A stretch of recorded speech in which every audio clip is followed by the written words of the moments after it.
जी जनाब, सुबह बखैर में हम आपको एक बार फिर खुशामदीद कह रहे हैं। आपको पता है मैं खामोश इसलिए हूँ कि हमने इतनी सारी बातें की हैं अभी कुछ देर पहले, सेगमेंट से पहले, कि मेरा गला बैठ गया लेकिन अब मैं फिर दोबारा से फ्रेश हो गई क्योंकि मुझे पता है कि हमारे तमाम व्यूवर्स हमारे साथ हैं और हमारा आज का टॉपिक यकीनन आप लोगों को पसंद आया, आप लोगों ने हौसला अफजाई की, बहुत अच्छा लगा। अब हम आ गए अफशीन अदील की जानिब, जहाँ पे हम जानना चाहेंगे आज के अमूर खानादारी में सबसे पहला असूल कौन सा होना चाहिए और किस चीज़ को हमें प्रेफर करना चाहिए। जी अफशीन।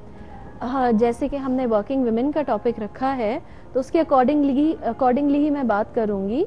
और इनिशियली जब मुझे पता चला था कि वर्किंग वुमेन के हवाले से, तो हमने सोचा था कि हम कुछ क्विक रेसिपीज लेकर आएंगे। हाँ।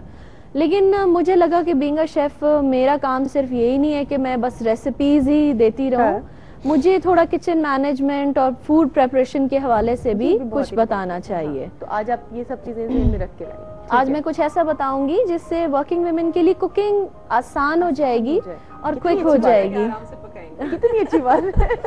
अब यहाँ पे हम अपनी प्रोफेशनल ट्रेनिंग को इस्तेमाल करेंगे जो हमने रेस्टोरेंट्स और होटल्स में हम देखते हैं कि आप देखिए, हम जब होटल या रेस्टोरेंट में जाते हैं हम मटन का भी बड़े आराम से ऑर्डर दे देते हैं, बीफ का भी, और they just give us 20 minutes. तो क्या कोई मैजिक तो नहीं हो जाता ना कि यार इतनी उसको टेंडर होने में उसको अगर हम घर में बनाए तो हमें घंटा, 1.5 घंटा, 2 घंटे आराम से लगेगा। तो वो ऐसा क्या है कि जिसकी वजह से 20 मिनट्स में वो कढ़ाई भी ले आते हैं और सब कुछ बना लेते हैं। तो ऐसे ही कुछ सीक्रेट्स हम आज आउट करेंगे, प्रोफेशनल सीक्रेट्स। पता है वो सब देख रहे हैं शेफ, वो सब देख रहे हैं जो मेरे उस्ताद हैं। टारगेट पे उन्होंने मुझे रख लिया। नहीं तो जो मेरे उस्ताद हैं वही कह रहे टारगेट पे रख लिया, कह रहे अच्छा हमारे भांडे खूब फोड़ने के लिए बैठ गई। चले जी आप आगाज करें। कहाँ से? इसके लिए हम सबसे पहले, जैसे कि ग्रोसरी तमाम लेडीज करती हैं, आइदर वर्किंग और हाउसवाइफ्स, तो इसमें हम जैसे मीट जिसकी टेंडराइजेशन का और कुकिंग का टाइम ज़्यादा होता है उसी से स्टार्ट करते हैं कि जैसे वीकली लेती हैं या मंथली, जैसे भी लेट्स से 3 किलो अगर किसी खातून ने लिया है गोश्त एट अ टाइम घर के लिए, तो वो उसको ऐसा करें कि उसे वॉश करें अच्छे तरीके से घर लाके, और वो सारा 3 किलो का 3 किलो एक बड़े से पतीले में डाल दें। ठीक है। और फिर उसके अंदर अकॉर्डिंग टू 3 किलो तकरीबन 2 टीस्पून ऑफ सॉल्ट, 2 टीस्पून लाल मिर्च, हल्दी 1 टीस्पून, और जो दालचीनी की मोटी बड़ी वाली स्टिक होती है 1 स्टिक वो ले लें। साथ में 3-4 दाने लौंग के और 3-4 दाने काली मिर्च के।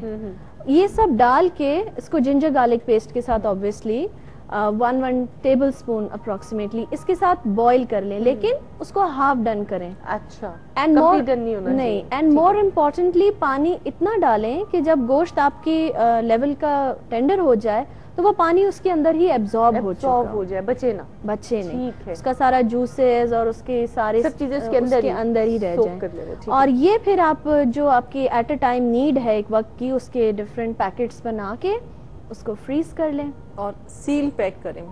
मेडिकली उसको आप सील पैक करें, ठंडा करें। हाइजीन का ख्याल रखें। आप बताती रहिएगा तमाम चीजें और ये हाइजीनिक पॉइंट ऑफ व्यू जो है ना वो क्लियर करती रहेंगी। और नरिशमेंट के साथ साथ आपको हाइजीन का तो हर हाल में ख्याल रखना। ठीक है, चले जी, ये अब आपने बता दी, सब चीजें नोट करते रहिएगा आप, क्योंकि मुझे तो रिपीट ही देखना पड़ना है। और सिर्फ गोश्त को ही नहीं बॉईल करके रखना, बल्कि ग्रेवी भी बड़ी इंपॉर्टेंट है। और इसके लिए हम ग्रेवी के लिए लेट्स से तकरीबन 2-2.5 किलो प्याज ले लेंगे और उनको काट लें। अच्छा। जैसे भगार के लिए हम काटते हैं वेजेस जो होती हैं, उसको काट के थोड़ा सा गोल्डन फ्राई कर लें, ज्यादा डार्क कलर नहीं हो, लाइट। जी, अच्छा गोल्डन फ्राई करके उसके अंदर 1 table spoon ginger paste, 1 table spoon garlic paste डाल के उसको थोड़ा सा सौते करें। और सौते करके अप्रोक्सीमेटली आधा किलो के करीब उसमें टमाटोस काट के डाल दें। इससे थोड़ा सा भूने और थोड़ी देर कवर करके रखें, जरा सॉफ्ट हो जाए तो उसको हल्का सा भून के इसको ब्लेंडर में ब्लेंडराइज कर लें। और मोर इम्पोर्टेंटली इसके अंदर घी या ऑयल जिसमें भी आप पकाते हैं वो जरूरत से कम रखें। ठीक है, जैसे अगर आप 2 टेबलस्पून डालते हैं तो 1 डालें। ठीक है, कि आपको ग्रेवी के लिए अगर लगता है कि नहीं यार साइडों से ऑयल जिस तरह लोकल पाकिस्तानी हमको पसंद होता है नहीं, लेकिन वो कम डालें, क्योंकि हमने इसे भी अलग-अलग पोर्शंस में करके फ्रीज कर लेना है। तो मोर इजीली मैं कहूंगी कि छोटे छोटे बोल्स ले लें, उसमें एक दफा मेजरमेंट होगी, हमें अंदाजा हो जाता है कि हमें एक वक्त में कितने स्पून्स ग्रेवी की काम आ जाती है। 2 सर्विंग स्पून्स हैं, 3 सर्विंग स्पून्स हैं। डॉक्टर सुफिया बड़ी इंपॉर्टेंट चीज है, ये हमने आज तक नहीं किया है ना। हाँ, मसाले नहीं रखे। हाँ, ये भी करके रखें। और फिर इसको ब्लेंडर करके इसको फ्रीज कर दें अलग बोल्स में।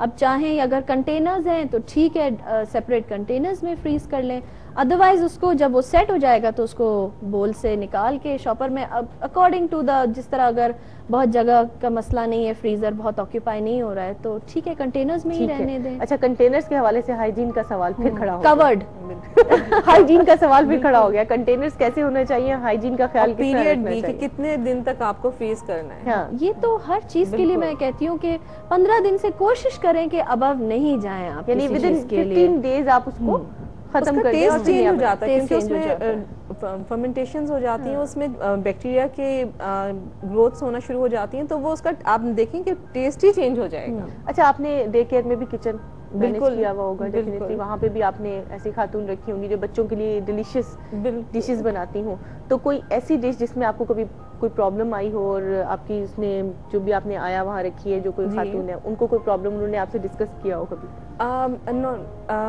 सरिश, हमारा ये है कि हमने 15 डेज का एक मेन्यू बनाया हुआ है। वो हमारा बहुत फिक्स्ड मेन्यू है कि उसमें बच्चों को चिकन पुलाव भी सर्व हो रहा है, चिकन बिरयानी भी सर्व होती है, पराठे के साथ सालन भी है, तो वो एक फिक्स मेन्यू है। और बच्चे जो हैं वो अब इनिशियली जैसे नूडल्स या कोई ऐसी डिश जो कि आमतौर पे मेड्स को नहीं आती, तो ऑब्वियसली वो पूछती हैं, तो वो उसमें ही होता है कि मेरा कुकिंग में क्योंकि इंटरेस्ट खुद भी बहुत ज्यादा तो आप उनको फटाफट रेसिपी बताती हैं, ठीक है? तो फिर मैं उनको थोड़ा हेल्प आउट कर दिया करती थी बता के। तो अब तो ये माशाल्लाह इतने दिन हो गए, 3 इयर्स मेरे हाथ से एनफ। कितना अर्सा हो गया? हमें 3 इयर्स हो गए। 3 इयर्स हो गए। अच्छा जी, इन 3 इयर्स के साथ हम आपके साथ रहेंगे। हमारे साथ अफशीन अदीला, इनसे भी हमने मजीद कुछ बातें पूछनी। अभी तो उन्होंने सिर्फ मसाला बताया और जो हमारा मीट है उसको फ्रीज करना बताया। नाजरीन, आप हमारे साथ रहिएगा क्योंकि अभी आपने मसाला सीखा और फिर उसके बाद हम अभी आगे की जानिब जाएंगे। इससे पहले कि हम अगली कुछ बातें इनसे शेयर करें, इस वक्त प्रोग्राम ने एक दूरी आपके और हमारे दरमियान हायल हो रही है, आप जानते हैं बहुत अच्छी तरह। मिलेंगे एक छोटी सी ब्रेक के बाद।